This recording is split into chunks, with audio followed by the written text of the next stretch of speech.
UPSC scientist में आपका स्वागत है। आज हम 16 और 17 नवंबर का करंट अफेयर्स करेंगे, जिसमें हम सबसे पहले देखेंगे कि जो वर्ल्ड हेल्थ ऑर्गेनाइजेशन है, विश्व टीबी संगठन, उसकी जो रिपोर्ट है, वैश्विक क्षय रोग रिपोर्ट, उसके बारे में बात करेंगे। उसकी कुछ फाइंडिंग्स है, कुछ पॉजिटिव आउटकम्स है, कुछ नेगेटिव है, दोनों के बारे में बात करेंगे। साथ ही हमने अभी लास्ट डिस्कशन में बात की थी डिजिटल व्यक्तिगत डेटा संरक्षण नियम, यानी जो डीपीडीपी रूल्स हैं, जो कि 2023 के एक्ट के अंतर्गत आए हैं 2025 में रूल्स।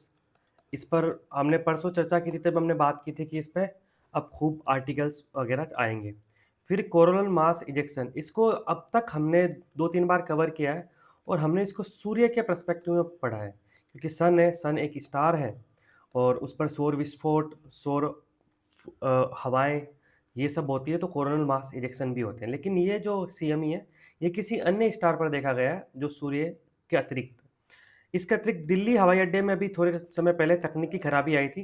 तो जीपीएस स्पूफिंग की तो हमने बात कर ली थी, लेकिन इसके अंदर एक ऑटोमेटिक सिस्टम होता है, उसके बारे में आज बात करेंगे। साथ ही पाकिस्तान के अंदर 27वां संविधान संशोधन किया गया है, जो कि वहाँ की मिलिट्री को मजबूत करता है, उसके बारे में बात करेंगे। और साथ ही तमिलनाडु गवर्नमेंट जो सुप्रीम कोर्ट गई है, किसके लिए? नीट के मामले के लिए। एक्चुअली नीट जो मेडिकल स्टूडेंट्स होता है, उनके लिए एंट्रेंस टेस्ट होता है, तो करंटली वो नेशनल लेवल पर होता है, लेकिन तमिलनाडु सरकार चाहती है कि तमिलनाडु पर वो स्टेट लेवल पे करवाए। और इसके लिए उन्होंने एक बिल पारित किया था, और वो बिल अब राष्ट्रपति जी के पास गया था, और राष्ट्रपति जी ने उसको अस्वीकार कर दिया था, और इसी मामले को लेके वह सुप्रीम कोर्ट गए हैं। तो इससे रिलेटेड कुछ आर्टिकल्स वगैरह हम देखेंगे। साथ ही सोचना जरूरी है सेगमेंट में कुछ न्यूज़ इन ब्रीफ देखेंगे। विश्व स्वास्थ्य संगठन, वर्ल्ड हेल्थ ऑर्गेनाइजेशन, ये समय समय पर अपनी रिपोर्ट निकालता रहता है। हमने अभी कुछ दिन पहले देखी थी ग्लास रिपोर्ट, जो कि मुख्य रूप से किस पे थी? एएमआर पे, एंटी माइक्रोबियल रेसिस्टेंस पे थी। तो ये वैश्विक क्षय रोग रिपोर्ट, यानी global tuberculosis report 2025 social justice health segment में कवर अप होगी। इसमें देखें तो टीबी क्या है? तो टीबी एक संक्रामक जीवाणु जनित रोग है, और आमतौर पर फेफड़ों को प्रभावित करता है, और ये हवा के माध्यम से फैल सकता है। और ये दो तरह का होता है, एक सुप्त यानी लेटेंट और एक एक्टिव सक्रिय, और दोनों टीबी का ही उपचार संभव है। लेकिन यदि एंटीबायोटिक दवाओं से उचित उपचार न किया जाए, तो एक्टिव टीबी वो ज़्यादा खतरनाक हो सकती है, और अपूर्ण उपचार से दवा प्रतिरोध यानी ड्रग रेसिस्टेंस है वो क्रिएट हो सकता है। और जब नहीं होता तो सामान्य टीबी होती है, उसके लिए एंटीबायोटिक देते हैं। फिर मल्टी ड्रग्स दिया जाता है, और मल्टी ड्रग भी काम नहीं करती, तो उसको फिर हम एमडीआर टीबी बोलते हैं, मल्टी ड्रग रेसिस्टेंट टीबी, जो कि ज़्यादा खतरनाक मानी जाती है। रिपोर्ट क्या कह रही है?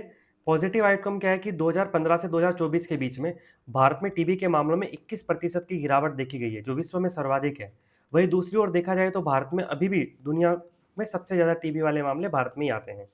और स्टेट्स में देखा जाए तो यूपी में सबसे ज़्यादा केसेस है, और इन्फेक्शन रेट दिल्ली में ज़्यादा है, पर जबकि मरीजों की संख्या यहाँ पे कम है। अब ड्रग्स रेसिस्टेंट टीबी यानी MDR, multi drug resistance TB, यानी दुनिया भर के जो एमडीआर टीबी है, यानी ऐसी टीबी जिसमें जो मल्टी, जो कि एक सेकेंड लेवल पे जो टीबी पहुंच जाती है, तब वो जो मल्टीपल ड्रग्स का एक कॉम्बिनेशन दिया जाता है, वो भी काम नहीं करता, तो उसको एमडीआर टीबी बोलते हैं। यानी वहाँ पे दवाओं का असर नहीं हो रहा है। इन मामलों में भारत में 32% मामले हैं, और जो टीबी के इलाज का सक्सेस रेट इंडिया में 90 है, लेकिन एमडीआर में वो 77 है, तो कुछ चिंता की बात है। अब एक बात है लक्ष्य से चूकना, तो ये क्या है कि 2025 तक टीबी को खत्म करने का लक्ष्य था भारत सरकार ने, क्योंकि विश्व स्तर पर टीबी को समाप्त का लक्ष्य था वो 2030 था, लेकिन भारत ने 5 वर्ष पहले रखा था। अब हमसे चूक गए हैं, और टीबी से होने वाली मौतों में कमी आई है। 2015 में 28 लाख मौतें हुई थी, जो 2024 में 21 लाख हो गई है, तो कुछ पैरामीटर पे सुधार भी देखने को मिला। और साथ ही रिफॉर्म क्यों हो रहा है? तो एआई और टेक्नोलॉजी का प्रयोग किया जा रहा है, और मॉलिक्यूलर डायग्नोसिस, ये ध्यान रखना है। इसमें क्या होता है कि जल्दी और सही पहचान होती है। हम इस मॉलिक्यूलर डायग्नोसिस पे हम पहले भी अभी एक दिन बात कर चुके हैं, कि हम किसी बीमारी का, जिसमें हमने देखा था कि मधुमेह यानी जो डायबिटीज़ होता है, उसका हम पूर्व में पता लगा सकते हैं, क्योंकि कोई भी बीमारी एकाएक नहीं होती, धीरे-धीरे हमारे शरीर में उसके कुछ बदलाव होने लगते हैं ब्लड में या फिर अन्य कोशिकाओं में, जिनको अगर हम पूर्व में डायग्नोज़ कर लें, तो उसका इलाज बेहतर कर सकते हैं। तो जो मॉलिक्यूलर डायग्नोसिस है, ये अपने आप में एक क्वेश्चन बनता है, क्या होता है? तो जल्दी यानी पहले और सही जाँच हो सकती है। अब पोषण योजना चलाई जा रही है, साथ ही एक नई थेरेपी है जिसका नाम है बीपीएएलएम। इसमें क्या होता है ना कि एक 4-5 दवाइयों का एक कॉम्बिनेशन है। और ये काफ़ी प्रभावी रही है टीबी के इलाज में। तो बीपीएएलएम क्या है? तो ये 4 दवाएँ बेडाक्विलाइन, प्रिटोमेनिड, लाइनज़ोलिड और मोक्सीफ्लॉक्सिन। अब इन चारों के नाम तो याद रख सकते हो तो अच्छा ही होगा, बाकी बीपीएलएम ज़रूर ध्यान रखना है बीपीएलएम, क्योंकि ये लास्ट ईयर भी द हिंदू में काफ़ी बार आया था, पर प्रीलिम्स एग्ज़ाम में तो आया नहीं, तो इस बार इसके चांस तो बनते हैं क्योंकि ऐसे जो एक्रोनिम टाइप के वर्ड्स होते हैं वो पूछे जाते हैं। और नई और प्रभावी थेरेपी है ये, और ये एमडीआर टीबी के इलाज में काफ़ी फ़ायदेमंद है। ट्रेडिशनल जो परंपरागत तरीके हैं उनकी तुलना में 6 महीने कम लेती है। अब चुनौतियाँ क्या हैं हमारे सामने कि एक तो ग्रामीण इलाकों में जाँच की कमी है, और अगर हम मॉलिक्यूलर डायग्नोसिस को बढ़ावा दें तो हो सकता है कि भविष्य में इसको हम बहुत जल्दी रोक पाएँ। साथ ही सामाजिक आर्थिक असमानता है, वो भी इसमें योगदान देती है, और दवाइयों की बार-बार होने वाली कमी। एक तो ड्रग की शॉर्टेज होती है, इसके साथ एक दिक्कत और भी होती है। इसमें दवाइयों को समयबद्ध तरीके से लगातार इलाज लेना होता है, लेकिन उसमें भी एक तरह की देरी या अनुशासन नहीं रहता, उसका भी नुकसान होता है, और साथ ही कुपोषण है, वो भी एक बड़ा कारण है टीबी का। डिजिटल व्यक्तिगत डेटा संरक्षण नियम 2025, ये इंटरेस्टिंग बात है, जिस दिन बिहार इलेक्शन के जो रिजल्ट आए थे, उसी दिन ये डीपीटीपी रूल्स लाए गए थे। तो पॉलिटी एंड गवर्नेंस में कवर होगा राइट टू प्राइवेसी के साथ अंडर आर्टिकल 21। अब डीपीटीपी रूल्स आए इसलिए चर्चा में आता है ये। पहला हमने बात की थी कि आरटीआई को कमज़ोर करता है। क्यों करता है? क्योंकि देखो, इंटरेस्टिंग बात ये भी है कि जो ये डीपी डीपी एक्ट है 2023 का, इसमें आरटीआई से जुड़ा एक प्रोविज़न है, वो तत्काल प्रभाव से लागू हो गया है, और जो हमारा जो पर्सनल डेटा से रिलेटेड प्रोविज़न है, अभी तक वो लेट लागू होंगे। तो यानी आरटीआई संशोधन तत्काल प्रभाव से लागू है। अब जो पीआईओ है, वो किसी ऐसी व्यक्ति की जानकारी देने से मना कर सकते हैं जो अन्य कानूनों के द्वारा अनिवार्य नहीं। यानी ये एक तरह से जो सरकारी निकायों के लिए व्यक्तिगत जानकारी प्रदान करने के दायित्व को हटा देता है, अगर जनहित किसी सरकारी अधिकारी के निजता के अधिकार से ज़्यादा महत्वपूर्ण है। तो आपने एक वो केस आया था, जो महाराष्ट्र में एक आईएएस अधिकारी थे, उन्होंने गाड़ी वगैरह की माँग की थी, फिर उनके डॉक्यूमेंट सामने आए तो पता चला कि उन्होंने कुछ डॉक्यूमेंट में फेर-बदल करके और यूपीएससी के एग्ज़ाम अधिक बार दिए थे, ये सब चीज़ें। तो अब व्यक्तिगत जानकारी के आधार पर ऐसी सूचनाओं को दबाया जा सकता है। तो कहीं न कहीं ये आरटीआई एक्ट है, उसको क्या करता है? कमज़ोर करता है। और साथ ही सुरक्षा नियमों को लागू करने में देरी। जैसे आरटीआई में कटौती है, वो तो तुरंत लागू हो गई। लेकिन जो नागरिकों की डेटा सुरक्षा, डेटा प्रोटेक्शन है, उसके नियमों के लिए भी कंपनियों के पास 12 से 18 महीने हैं। और एक जो डेटा प्रोटेक्शन बोर्ड है, उसकी स्वतंत्रता पर भी सवाल है, क्योंकि जो वो बोर्ड है वो इंडिपेंडेंट बोर्ड नहीं है, वो MeitY ministry of electronics and IT यानी सूचना व प्रौद्योगिकी मंत्रालय है, उसके अधीन काम करेगा। एक तरह से हितों का टकराव भी है। एक तरफ मेटी क्या करता है, गूगल, अमेज़न, मेटा जैसी इन कंपनियों से निवेश भी आकर्षित करता है, और साथ ही ये मंत्रालय भी इसकी जाँच भी करेगा। तो यहाँ पे कॉन्फ्लिक्ट ऑफ इंटरेस्ट भी देखने को मिल रहा है। साथ ही सरकार को अत्यधिक छूट है। ये जो कानून है ना, वो सरकारी एजेंसियों को इतनी व्यापक छूट देता है, जिससे कि जो आम नागरिक हैं, वो राज्य के सामने एक ओपन बुक की तरह हो गए हैं। और घोषणा का समय भी गलत चुनाव किया गया था कि बिहार चुनाव के नतीजों के दिन घोषित करना, ताकि ज़्यादा ध्यान नहीं जाए। निष्कर्ष क्या है कि 8 साल पहले सुप्रीम कोर्ट द्वारा निजता के मौलिक अधिकार घोषित करने के बावजूद ये नियम आम नागरिकों को सुरक्षा देने में विफल रहे। मतलब कि 8 साल पहले जब 2017 में राइट टू प्राइवेसी को फंडामेंटल राइट डिक्लेयर किया था, उसके बाद से ही डिजिटल पर्सनल डेटा प्रोटेक्शन कानून की बात होने लगी थी। तो फिर एक एस कृष्णा समिति बनाई गई थी। उसकी रिपोर्ट के आधार पर एक एक्ट आया था, ड्राफ्ट था, उस पे संसद में चर्चा हुई, फिर उसको समितियों में भेज दिया गया। फिर सरकार ने उस ड्राफ्ट को वापस लिया, फिर अगेन वापस एक एक्ट आया। तो इसमें एक लंबे विमर्श के बाद आया, लेकिन फिर भी ये आम नागरिकों की सुरक्षा करने में विफल रह रहा है। और साथ ही जो बिग टेक है और सरकार है, उनके लिए काफ़ी सुविधाजनक है, लेकिन नागरिकों के लिए नहीं, जो अपनी निजता और जवाबदेही को चाहते हैं। यानी इसके बारे में जो मोटा-मोटी जितने भी ओपिनियन वगैरह हैं, वो इसको अनसैटिस्फैक्टरी बता रहे हैं in perspective of citizens. Coronal mass ejection ये क्या है? तो ये साइंस एंड टेक्नोलॉजी में कवर होगा, स्पेस में। चर्चा में क्यों? इसको मेनली हम पार्टिकल फिजिक्स में भी कवर कर सकते हैं, क्योंकि वहाँ पे ज़्यादा कवर होगा ये। सूर्य के अलावा किसी अन्य तारे पर एक शक्तिशाली सौर तूफान यानी विस्फोट हुआ है, जिसे कोरोनल मास इजेक्शन है कहते हैं। उसका पता लगा हमें, होता तो रहता है, क्योंकि सूर्य पे जब ये सौर तूफान उत्पन्न होते हैं तो अन्य तारों पे भी होंगे। तो ये होता क्या है? क्वेश्चन के हिसाब से इतना ध्यान रखना है कि जो सूर्य के बाहरी वायुमंडल, उससे जो प्लाज़्मा है, प्लाज़्मा क्या होता है? जो आवेशित कण होते हैं, और चुंबकीय क्षेत्र में बड़े पैमाने पर जो विस्फोट होते हैं उसे कोरोनल मास इजेक्शन कहा जाता है। अब ये तारों में ही होगा, ध्यान रखना। तारा क्या होता है? जिसकी स्वयं की ऊष्मा और प्रकाश होता है। और इसका स्रोत क्या होता है? मतलब तारे में जो ऊष्मा प्रकाश का स्रोत क्या होता है? तो नाभिक संलयन होता है। इसमें हाइड्रोजन होता है, वो हीलियम में बदलता रहता है और ऊर्जा उत्पन्न रहती है। ये जो संलयन की प्रक्रिया है, इसकी जो रिसेंट क्लास में हमने बात की थी, जिसमें हमने बात की थी ग्लोबल न्यूक्लियर ऑर्डर, उसमें ये संलयन और विखंडन बताया गया, आप वहाँ से देख सकते हैं। और यहाँ पे जो हाइड्रोजन के जो 2 आइसोटोप हैं, उनके माध्यम से ये हीलियम में कन्वर्ट होता है, एनर्जी प्रोड्यूस होती है, संलयन की प्रक्रिया होती है। तो ये हर स्टार में होता है। तो हमने पहली बार किसी अन्य तारे में देखा है सूर्य के अलावा। अब इस तारे का नाम क्या है? तो ये STKM 1262 यानी STKM फर्स्ट 1262। ये एक लाल बोना तारा है, यानी रेड ड्वार्फ स्टार है, उस पर हुई थी ये घटना। और ये पृथ्वी से लगभग 133 प्रकाश वर्ष दूर है। और ये विस्फोट कब हुआ था? देखा जाए तो 2016 में हुआ था, और इसकी डेटा प्रोसेसिंग के बाद हमें अब इसका पता चला है। तो सबसे बड़ी बात हमें ये ध्यान रखनी है, क्वेश्चन ये आता है कि हम इस विस्फोट को देखते कैसे हैं? तो यहाँ पे हमारे इसके लोफर है, लो फ्रीक्वेंसी अरे, ये एक टेलीस्कोप है, यूरोपीय टेलीस्कोप है। इसका नेटवर्क है पूरा, उस नेटवर्क के माध्यम से हमने इस विस्फोट को देखा है।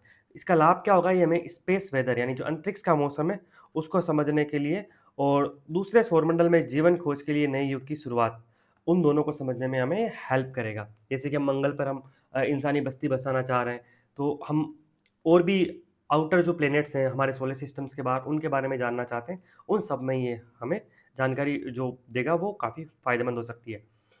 अब दिल्ली हवाई अड्डे पर तकनीकी खराबी, तो ये साइंस एंड टेक्नोलॉजी पे कवर होगा, क्योंकि ऑटोमेटेड सिस्टम होता है, उसमें गड़बड़ी आई थी। तो क्या हुआ था, 6 नवंबर को जो IGI Indira Gandhi international airport है, उस पर ऑटोमेटिक मैसेज स्विचिंग सिस्टम है, उसमें काफ़ी खराबी आ गई थी, जिसके कारण 500 से अधिक उड़ानें प्रभावित हुई और कई तो रद्द करनी पड़ी। तो ये है क्या? तो ये मुख्य रूप से जो AMSS है, ये ATC यानी एयर ट्रैफिक कंट्रोल है, उसकी रीड की तरह काम करता है, यानी कम्युनिकेशन करता है ऑटोमेटिकली। अब ATC का जो ऑटोमेशन सिस्टम है, जैसे फ्लाइट का प्लान क्या होगा, अन्य जो रिलेटेड डेटा है उसको भेजता है। जब ये फेल हो गया तो ऑटोमेशन सिस्टम से डेटा मिलना बंद हो गया, और इसके कारण जो एयर ट्रैफिक कंट्रोल्स है उनको मैन्युअली ऑपरेट करना पड़ा, और 2500 से अधिक जो डेली जो विमानों की आवाजाही है उसको मैन्युअली ऑपरेट करना पड़ा।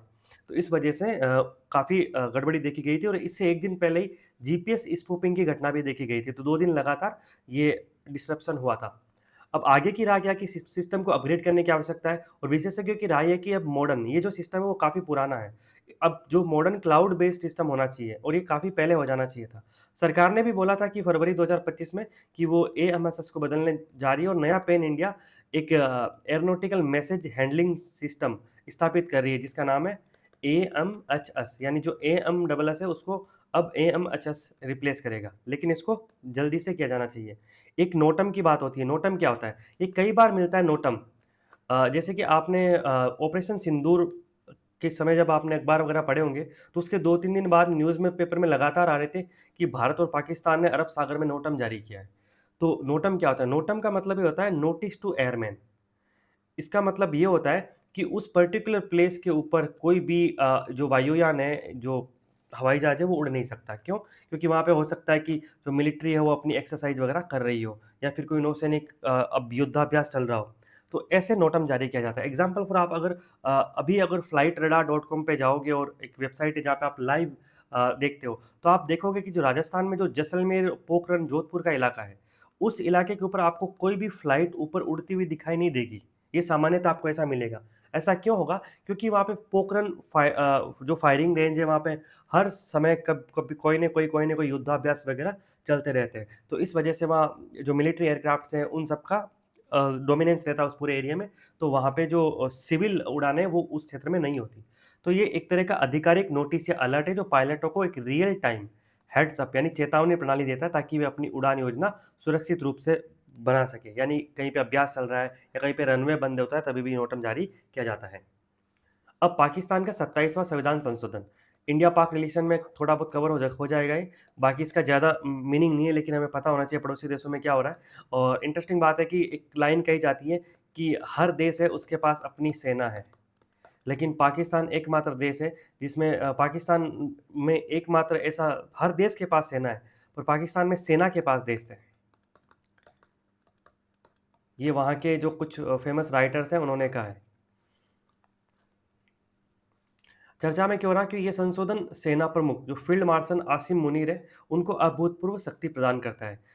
ये आसिम मुनीर अभी रिसेंटली पाकिस्तानी सेना प्रमुख थे, और जब ऑपरेशन सिंदूर में पाकिस्तान ने कहा कि भाई हम जीते हैं और आसिम मुनीर ने अच्छा काम किया है, तो उनको फील्ड मार्शल बना दिया गया था। और पाकिस्तान में सेना की सर्वोच्चता को औपचारिक यानी फॉर्मल कर दिया है। जैसे वैसे तो पाकिस्तान में जो राष्ट्रपति, जैसे भारत में क्या होता है कि तीनों सेनाओं का जो औपचारिक प्रमुख होता है वो राष्ट्रपति होता है, कुछ उसी इसी तरह का प्रावधान पाकिस्तान में था। लेकिन इस संविधान संशोधन के माध्यम से जो जो पाकिस्तान की जो सेना प्रमुख है, उनको अब पाकिस्तान की सेना का सर्वोच्च यानी फॉर्मली उनको सर्वोच्च बना दिया है। अब वो पाकिस्तान की नेवी, एयरफोर्स, आर्मी तीनों के हेड है। अब इस वजह से वो देश के सबसे शक्तिशाली व्यक्ति बन गए हैं और उनको एक तरह से कॉन्स्टिट्यूशनल प्रोटेक्शन, संवैधानिक संरक्षण प्राप्त हो गया है। जैसे आपने देखा होगा कि जनरल परवेज मुशर्रफ जब वो डिक्टेटर थे, उन्होंने पाकिस्तान पे लगभग 8 साल तक सैन्य तख्ता पलट करके सत्ता संभाली थी पाकिस्तान की। लेकिन जैसे ही उन्होंने सत्ता फिर वापस नवाज शरीफ और डेमोक्रेटिक प्रोसेस को सौंपी, तो उसके बाद उन पर केस वगैरह चलाए गए थे। लेकिन अब आसिम मुनीर के पास भविष्य में कोई उनके ऊपर केस वगैरह किसी कोर्ट में नहीं चलाए जाएंगे, क्योंकि वहाँ पे जो संवैधानिक संरक्षण दिया है उनको।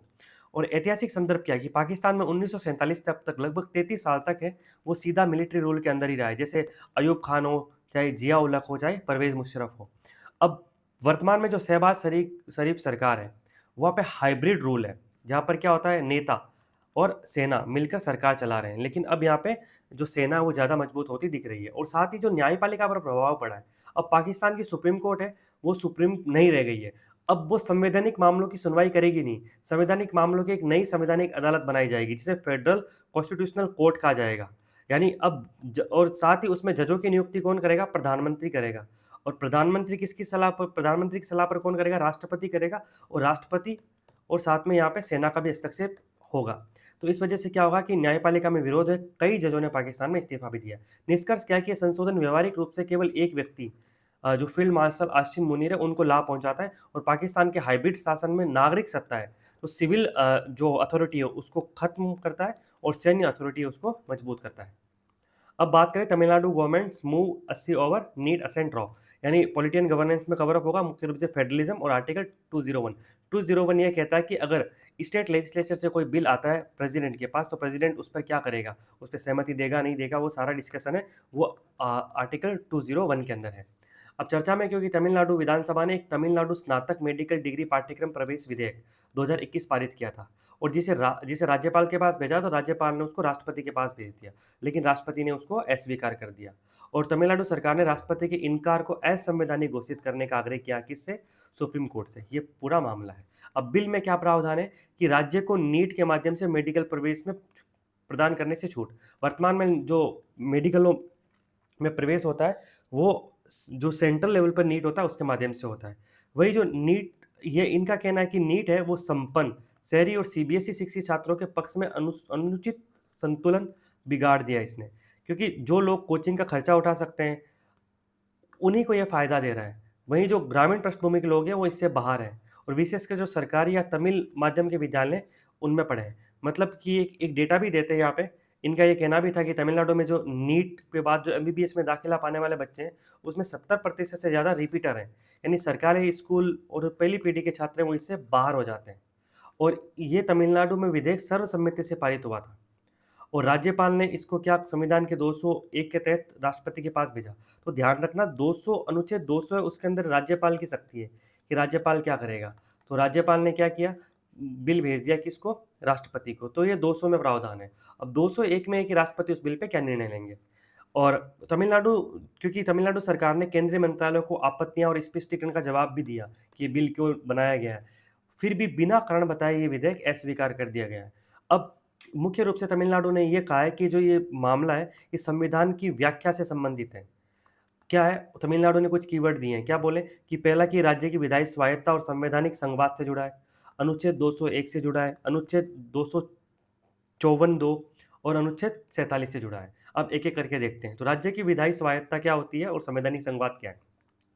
देखो, संघवाद का मतलब क्या होता है? सीधा मान लो केंद्र और राज्य, इनके जो आपसी संबंध है वो संघवाद है।